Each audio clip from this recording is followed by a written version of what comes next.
The live TV, सच सबसे आगे। दोस्तों, मैं बात हफीज हूं। जब जब बीजेपी के नेता और गोदी मीडिया के लोग ये कहते हैं किसान आंदोलन ठंडा पड़ गया है, तब तब उनको एक करारा जवाब मिलता है। हरियाणा में जो हुआ है उसको देखकर हर कोई हैरान है और बीजेपी के नेता बड़े परेशान भी हैं। परेशान इसलिए हैं कि उनका निकलना जो है वो बहुत ज्यादा मुश्किल हो चुका है। भले ही गोदी मीडिया नहीं दिखाए, लेकिन असलियत में जमीनी हकीकत यही है। आपको जान के हैरानी होगी कि हरियाणा के जो रोहतक इलाका है, रोहतक शहर के अंदर किसानों ने किसान आंदोलन की जो आंच है उसके चलते राज्यसभा सांसद रामचंद्र जांगड़ा का वो हाल किया है विरोध कर करके कि उनको वहां पर रुकना उनका मुश्किल हो गया। जागरण ने लिखा भी है, मैं आपको वीडियो की थोड़ी सी क्लिप भी दिखा दूंगा कि कैसे बीजेपी नेताओं के साथ क्या हश्र हो रहा है किसानों के सामने, ये जाने की हिम्मत नहीं कर रहा है। किसान आंदोलन, जागरण लिखता है, रोहतक के माहम पहुंचे राज्यसभा सदस्य रामचंद्र जांगड़ा।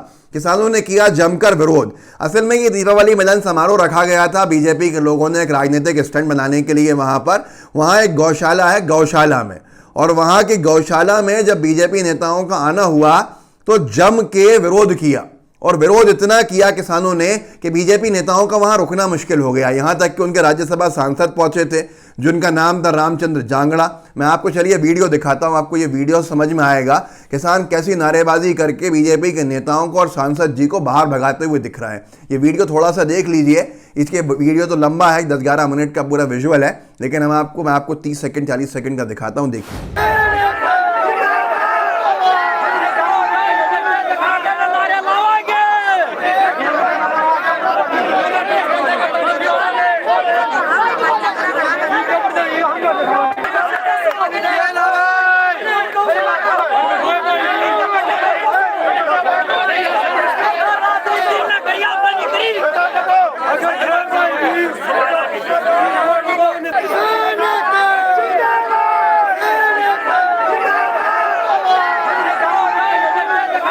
देखा आपने किस तरह से लोग गुस्से के अंदर हैं। किसान जो है वो बीजेपी के नेताओं को एक आंख नहीं देखना चाह रहे हैं। यहां तक कि बीजेपी के दिग्गज नेता जांगड़ा जी, रामचंद्र जांगड़ा जी, राज्यसभा के सांसद हैं, उनको भी वहां से भागने को मजबूर कर दिया। किसने?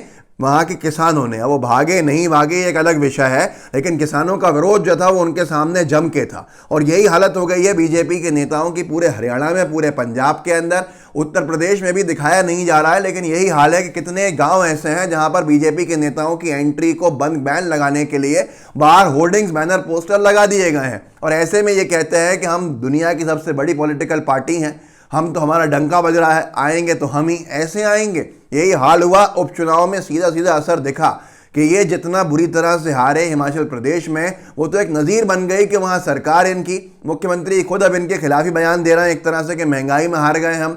और साथ के साथ 4 वहाँ बाईपोल हुए, चारों में बीजेपी का सुपड़ा साफ हो गया जहाँ बीजेपी की सरकार है। तो यही हाल इनका हर जगह पे हुआ है। राजस्थान में तो एक सीट के ऊपर ये चौथे नंबर पे इनका कैंडिडेट आया, जमानत जब्त हो गई। ऐसे हाल, जो हरकतें हैं वो इतनी भारी पड़ रही हैं, काले जो कृषि कानून है उनकी वजह से, कि राज्यसभा सदस्य रामचंद्र जांगड़ा, बीजेपी के दिग्गज नेता, और बीजेपी के दूसरे नेताओं का वो विरोध हुआ। गौशाला में किसानों ने अंदर नहीं घुसने दिया, जहां तक मुझे पता चला है।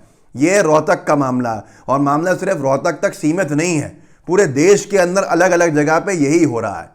और कर्म जैसे होते हैं वैसे ही जनता आपको उसी तरह का सम्मान देती है, वैसे ही जनता का अपमान आपको झेलना पड़ता है। बीजेपी ने अहंकार में आके जो किसानों के आंदोलन को बुरा भला बताया पहले, उसमें किसानों की कितने सारों की जान चलेगी, कितने 100, 700, 800 शहीद हो चुके हैं, 1 साल हो चुका है, लेकिन फिर भी किसानों को बुरा भला कहते बीजेपी इन तरह नजर आते थे।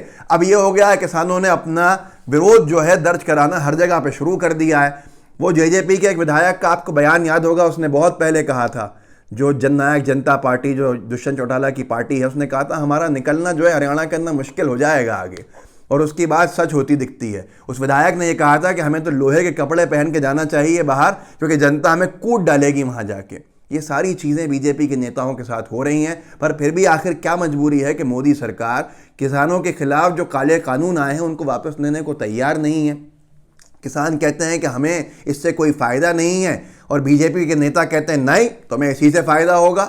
अब ये तो सिर्फ उद्योगपतियों के फ़ायदे वाली सरकार बन गई, और ऐसी हालत में इनके नेताओं का ये हश्र हो गया। और क्यों नहीं होगा, इनके नेता तो अहंकार में डूब गए और हर किसी को अपने साथ नेता बनाया हुआ है बीजेपी ने परिवार बढ़ाने के लिए। अभी अमर उजाला ने कुछ दिन पहले ही खबर छापी थी, एक हफ्ता पहले, भाजपा नेता की धमकी, विधायक बनते ही जान से मरवा देंगे।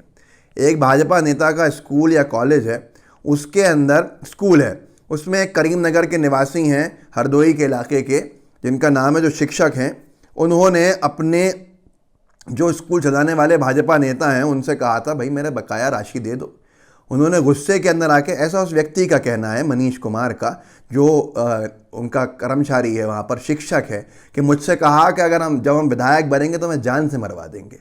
ये ऐसे हालात बन गए हैं, और ऐसे हालात में बीजेपी को लगता है जनता उन्हें पसंद करेगी, उनके अहंकार को जनता बर्दाश्त करेगी। ये लोकतंत्र है, प्रजातंत्र नहीं है। भारतीय जनता पार्टी को समझना पड़ेगा। किसानों के खिलाफ जो आंदोलन चलने शुरू कराए थे, जो आईटी सेल से किसानों को बदनाम कराया था, आज उसका जो भुगतान करना पड़ रहा है भाजपा के नेताओं को। किसानों को देशद्रोही कहा, किसानों को गद्दार कहा, किसानों को नकली किसान कहा, और किसानों को खालिस्तानी कहा। आज वही किसान जो हैं बीजेपी के नेताओं के लिए आना जाना मुश्किल कर बैठे हैं।